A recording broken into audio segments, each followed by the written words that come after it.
and welcome to the Third Paddle Podcast. I'm your host, Jen McFarland. On this episode, we talk about how to communicate with IT staff and technical freelancers like web developers. We all know communication is one of the more important soft skills to have, but how do you talk to someone whose skills and perspective you might not understand? We'll talk about how techies think, a techie's work environment, and how gender plays a role. Stay tuned to the Third Paddle.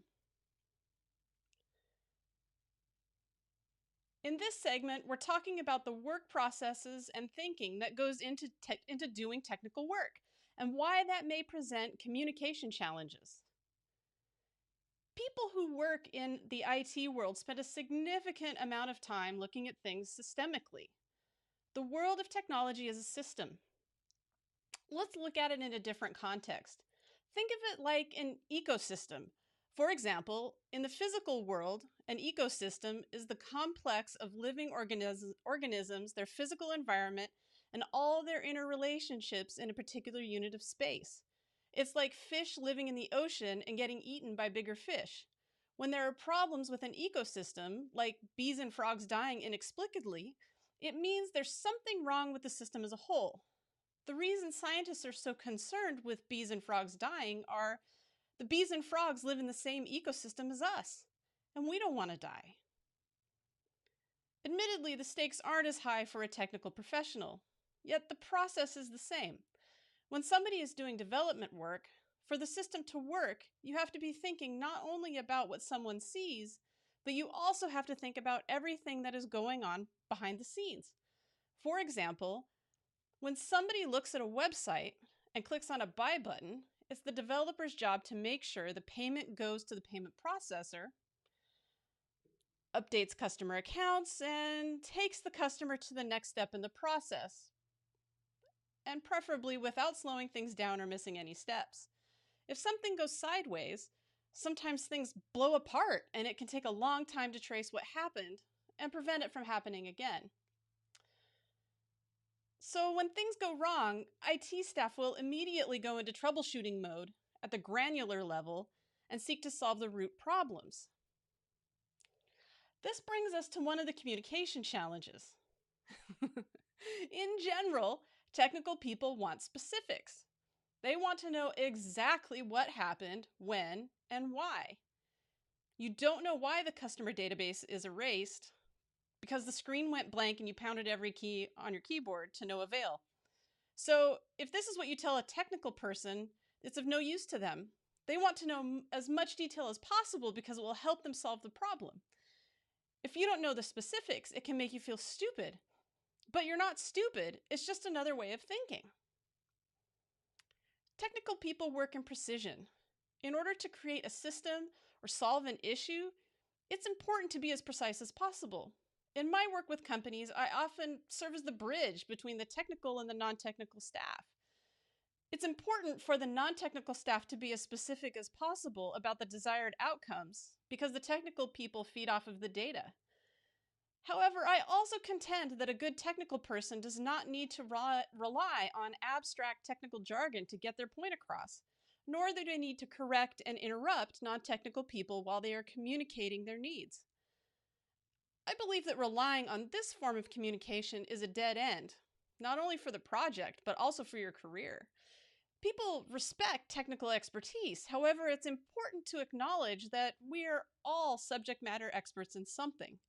And if we discount the opinions or needs of someone because they are not using the, quote, appropriate jargon, you're not serving anyone except for your ego.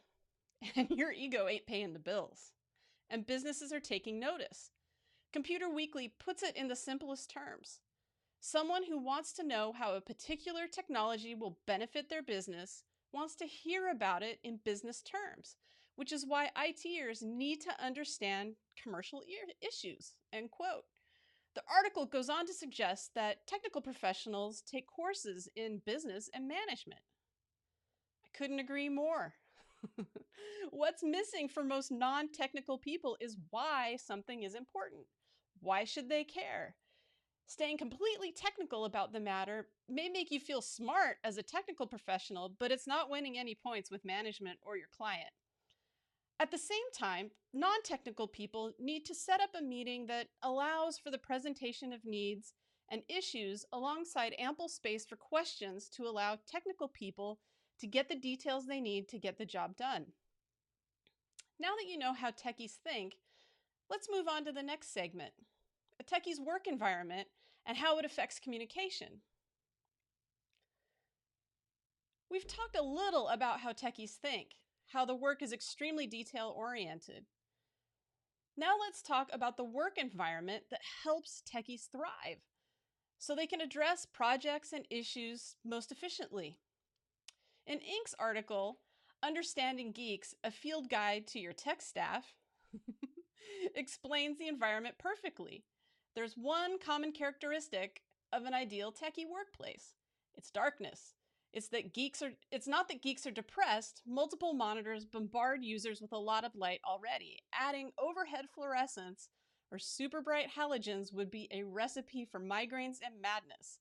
A small desk lamp, perhaps, is all the light most geeks can comfortably handle, while at the keyboard, a dim, cave-like environment also helps programmers focus and tune out distractions. Often, headphones are used to get even deeper into the zone. Sounds so welcoming, doesn't it? And so true. Many of the techies I know remove or block fluorescence because of migraines. And technical people need the time and space to work through complex problems. It's quiet work. It requires heavy concentration for long stretches. It requires not talking to another human being. The headphones are on if for no other reason than to cancel sound. Technical people are testing assumptions and building back-end strategy that is every bit as complicated as any marketing plan you've ever laid your eyes on. That's why communicating with technical staff early in the process is so vital to your organization. They can tell you things you didn't know were possible. They can also dash your hopes and dreams in a heartbeat. Sometimes the last people to know about anything is the technical person. They're hard to talk to and they say no a lot. They say no because they know how everything is connected or not connected. The main reason to talk to techies early is because it takes a long time to get things done. Sometimes the things that sound so simple are the most complicated. And there's a lot of coordination when we start talking about projects of any sort of scale. But I get it. Technical people can be pretty crabby. I think a lot of it has to do with what it takes to be an effective problem solver. Sometimes it takes hours to get into the zone, that place where you're getting your groove on and you're getting a lot done. And if you're in the teamwork environment, the last thing you want is someone to interrupt you after you've gotten deep down into the weeds and started figuring things out. I've spent half of my work life as an artist and the other half in tech, and the parallels are absolutely uncanny. Believe it or not, behind all that jargon and logic, it can be really creative work. The sweet spot for getting a lot accomplished in either field is complete creative solitude, completely undisturbed. I've had similar situations where I've gotten a runner's high or deep into a CrossFit workout. I've never thought of it like this before, but there's probably an endorphin rush when you get deep in the creative problem-solving space.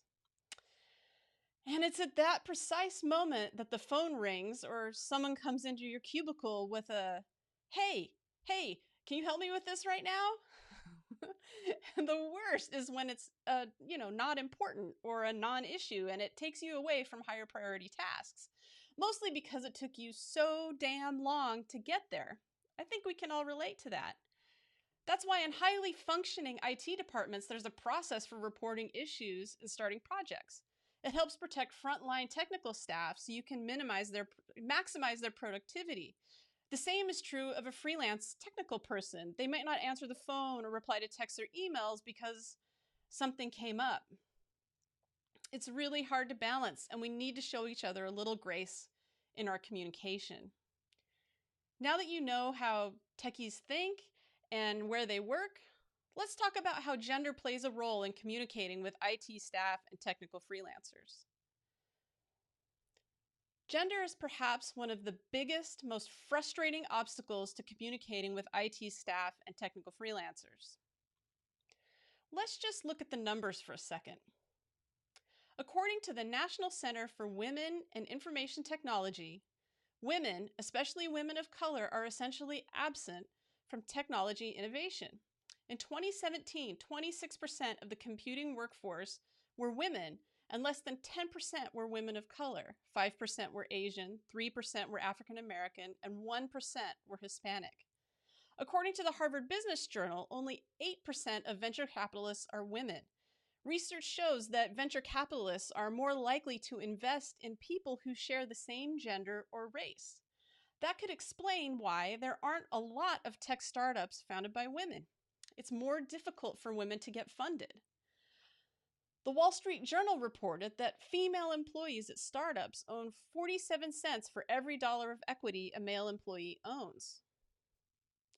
So there's also a significant body of anecdotal evidence that women leave tech jobs because of management, the work environment, or lack of advancement, or maybe a combination of all three. I certainly faced all three in the work environment I left before starting my business. One of the reasons I dedicate my business to primarily helping women-owned businesses make better technology decisions is because of the shoddy treatment they've received at the hands of my male counterparts. And no doubt because of the shoddy treatment I received as well. But we live in an environment, particularly in tech, where women are also talked over. And when we stand up for a project or an approach, we are often called strident or bitchy rather than strong, powerful, and knowledgeable, which is how our male counterparts are praised.